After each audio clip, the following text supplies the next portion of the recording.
एक नई वीडियो के साथ आज मैं फिर हाजिर हूं, आपका होस्ट दोस्त विक्रांत जोशी। आपका स्वागत करता हूं मेरे रिव्यू मास्टर में, जिसमें हम लेके आते हैं वर्ल्ड अफेयर्स और डिफेंस के दिन भर की टॉप खबरें। तो चलिए जान लेते हैं। अपनी सबसे पहली खबर की बात करेंगे तो उस पुरानी खबर से रिलेटेड ये नई खबर है, जिसमें कि हम ये जानते हैं कि 2022 में एक किस्सा हुआ था और भारत की तरफ से एक ब्रह्मोस लॉन्च कर दी गई थी और पाकिस्तान में जाकर गिरी थी। और पाकिस्तान की तरफ से इसका कई बार बोला जा रहा था कि क्या हुआ था, किस कारण ये लॉन्च हुआ था, ये भारत शेयर करे, पर भारत की तरफ से ये शेयर नहीं किया गया था। हाँ, भारत की तरफ से ये जरूर कहा गया था कि ये एक एक्सीडेंटल लॉन्च था और इसके लिए जितने लोग थे उनको पनिश किया जाएगा और उसके बाद पनिश भी किया गया। इस पनिशमेंट में 3 लोगों का कोर्ट मार्शल किया गया था, जिसमें कि एक विंग कमांडर यूएन पाठक भी थे। इन विंग कमांडर यूएन पाठक का यह कहना था कि ब्रह्मोस को लॉन्च करने में या ब्रह्मोस का एक्सीडेंटल लॉन्च में इनका कोई भी हाथ नहीं है, ना ही इनकी कोई रिस्पॉन्सिबिलिटी थी। इनका गलत तरीके से कोर्ट मार्शल किया गया और इसके लिए इन्होंने दिल्ली हाई कोर्ट में अपील भी की थी। अब इंडियन एयरफोर्स की तरफ से दिल्ली हाई कोर्ट को यह बताया गया है कि किस कारण से इनका डिसमिसल किया गया था या किस कारण से इनका कोर्ट मार्शल किया गया था, और उस इवेंट को भी बताया है जिसमें कि ब्रह्मोस का एक्सीडेंटल लॉन्च हो गया था। असल में इंडियन एयरफोर्स की तरफ से यह कहा गया था कि मिसाइल में एक कॉम्बैट कनेक्टर होता है। ये कॉम्बैट कनेक्टर जो ब्रह्मोस के जंक्शन बॉक्स से जुड़ा होता है, अगर इन मिसाइल्स को किसी एक स्थान से दूसरे स्थान तक मूवमेंट किया जा रहा है तब इसको डिस्कनेक्ट करना होता है। अगर ये कनेक्ट रहते हैं और एक्सीडेंटली कोई कमांड मिसाइल तक चली जाती है तो मिसाइल लॉन्च हो जाएगी।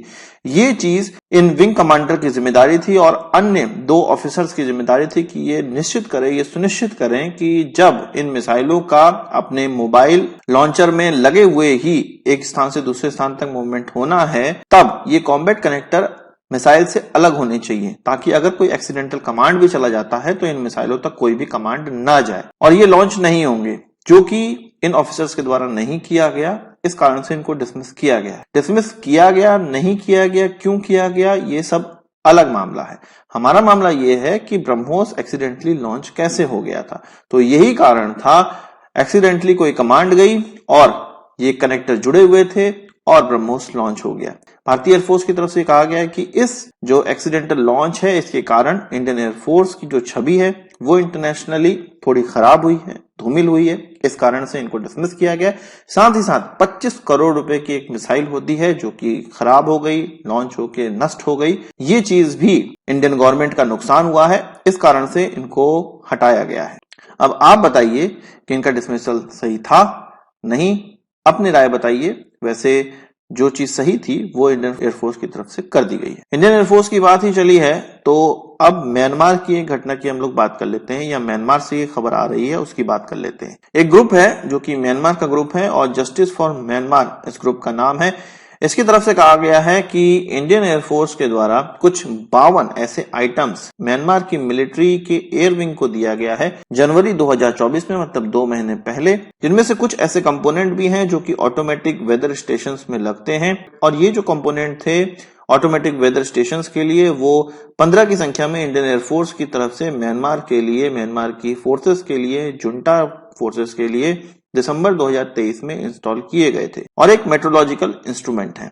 इसी तरह के कुछ और आइटम्स भी इंडियन एयरफोर्स की तरफ से म्यांमार को ट्रांसफर किए गए हैं। अब इस ग्रुप का ये कहना है कि म्यांमार की जुंटा को, या आप कह सकते हैं कि एंटी डेमोक्रेसी फोर्स को भारत की तरफ से सपोर्ट किया जा रहा है। ये भी कुछ रिपोर्ट्स में निकल कर आया है और ये पहले ही निकल कर आया है कि भारत ऐसा तीसरा लार्जेस्ट आर्म सप्लायर है म्यांमार को, रशिया और चीन के बाद। तो एक तरह से भारत की छवि धूमिल करने का प्रयास है। एक तरह से भारत को ये कहा जा रहा है कि म्यांमार के जुंटा राज का हम लोग सपोर्ट कर रहे हैं, भारत के द्वारा सपोर्ट किया जा रहा है। यहां पर गौर करने वाली बात यह है कि कभी भी किसी हिंसा में, या आप कह लीजिए किसी मिलिट्री रूल में, या मिलिट्री की तरफ से किसी को मारा जा रहा हो, तो उसमें हाथ होना किसी देश का किसी अन्य देश का तभी माना जाता है जब उनको ऐसे हथियार दिए जा रहे हो जो कि डिस्ट्रक्शन के लिए हैं। ये जो भारत की तरफ से ट्रांसफर किए गए हैं और जो कहा गया है इस ग्रुप की तरफ से, जस्टिस फॉर म्यांमार की तरफ से, इसमें ऐसे कोई भी इंस्ट्रूमेंट नहीं है जो कि डिस्ट्रक्शन के लिए हो। हाँ, कुछ ऐसे कंपोनेंट हो सकते हैं जिससे कि म्यांमार आर्मी की हेल्प हो रही हो। तो व्यापार एक देश दूसरे देश से करता ही है और उन्होंने हमारी हेल्प मांगी और म्यांमार के साथ हमारे जो व्यापारिक रिलेशन है, म्यांमार की गवर्नमेंट जो भी चला रहा हो, भारत को उससे डील करना ही है। अब वो चाहे जुंटा चला रही हो या कोई डेमोक्रेसी चला रही हो या कोई वहां पर डेमोक्रेसी से चूज करके आया हो, तो ये उनकी प्रॉब्लम है, भारत की प्रॉब्लम नहीं है। आपका इस चीज पर क्या कहना है कमेंट बॉक्स में जरूर बताइएगा। अब इसके बाद बात कर लेते हैं भारतीय नेवी की तरफ से कुछ पाकिस्तानियों को फिर से बचाया गया है और 25 की संख्या में पाकिस्तानियों को बचा लिया गया है। और ये खबर शायद आप लोगों ने सुन भी ली होगी, इसकी वीडियोस भी निकलकर सामने आई हैं। 23 पाकिस्तानियों की तरफ से भारत जिंदाबाद के नारे भी लगाए जा रहे हैं और इनको अगवा करने वाले या इनको अपने कब्जे में रखने वाले 9 सोमालियन पायरेट्स को पकड़ के भारत लाया जा रहा है। ये जो पाकिस्तानी हैं, जो क्रू मेंबर हैं, ये एक ईरानियन फिशिंग वेसल में थे जो कि अल कंबर 786 के नाम से था और 2 दिन से भारतीय नेवी की इन पर नजर थी। मार्कोस की तरफ से इन पायरेट्स को मजा चखाया गया। कुछ वीडियोस और कुछ फुटेज भी निकलकर सामने आई हैं जो कि हमारे सीने को गर्व से फुला देती हैं। जब बात पाकिस्तानियों की चली है तो पाकिस्तानी गवर्नमेंट के पीछे अब यूएस का हाथ दिखने लगा है। पाकिस्तान के नए प्रधानमंत्री शहबाज शरीफ को बाइडेन की तरफ से एक खत लिखा गया है और इस खत में उनको कहा गया है कि यूएस तुम्हारे साथ है, यूएस तुम्हारे पीछे है और पाकिस्तान के हमेशा साथ यूएस रहेगा।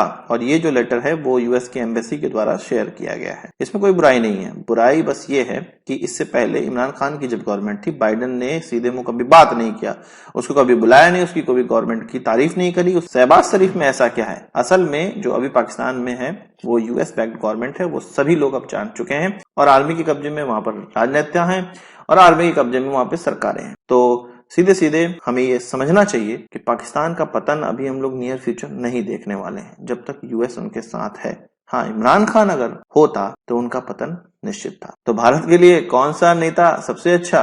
इमरान खान, इमरान खान। बात करते हैं चीन की। चीन की तरफ से अब एक ऐसा दम भरा गया है जिसमें कि वो ये कह रहे हैं कि उनके पास 2000 किलोमीटर मारक क्षमता वाली एक इंटरसेप्टर मिसाइल आ गई है, या उन्होंने एक इंटरसेप्टर मिसाइल बना ली है जो कि लॉन्ग रेंज मतलब 2000 किलोमीटर की मारक क्षमता वाली है, हाइपरसोनिक है और सॉलिड फ्यूल्ड है। अब आप कह रहे होंगे 2000 मारक क्षमता वाली मिसाइलें तो कितनी बन चुकी हैं, इसमें क्या अजब की बात है? असल में बात यह है कि ये इंटरसेप्टर मिसाइल की बात कर रहे हैं जो कि कुछ 100 किलोमीटर की ही हमारे पास है या 200-300 किलोमीटर की ही विश्व में एग्जिस्ट करती है, पर ये चीन के पास कहां से आ गई और वो भी हाइपरसोनिक स्पीड से चलने वाली। यहाँ पर ये क्लियर देखने को मिल रहा है कि चीन के द्वारा इसका परीक्षण कैसे किया गया। इतना दूर किसी अगर टारगेट को नष्ट करने का प्रयास किया जाएगा तो वो हो सकता है कि कोई सैटेलाइट हो या कोई गिरती हुई सैटेलाइट हो या कोई सैटेलाइट लॉन्च करी गई हो या कोई दूर सुदूर इलाके में कुछ लॉन्च किया गया हो और उसको मारकर गिराए, तब जाके ही इसको माना जा सकता है कि उनके पास इस प्रकार की इंटरसेप्टर मिसाइल है।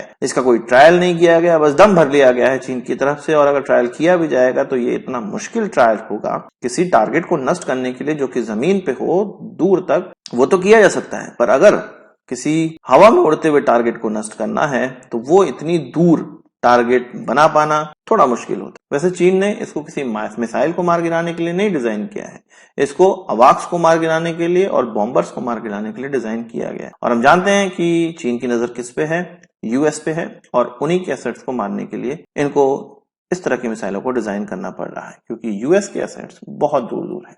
आज की इस वीडियो के लिए बस इतना ही। आशा करता हूँ वीडियो पसंद आया होगा, आपको एक बड़ा से जरूर देंगे। इस वीडियो संबंधी सवाल सुझाव हो कमेंट बॉक्स में जरूर लाइएगा और यदि आपने हमारे चैनल सब्सक्राइब नहीं किया उसे भी कर लीजिए क्योंकि हम इस प्रकार की वीडियो लाते रहते हैं। नमस्कार, थैंक यू, जय हिंद।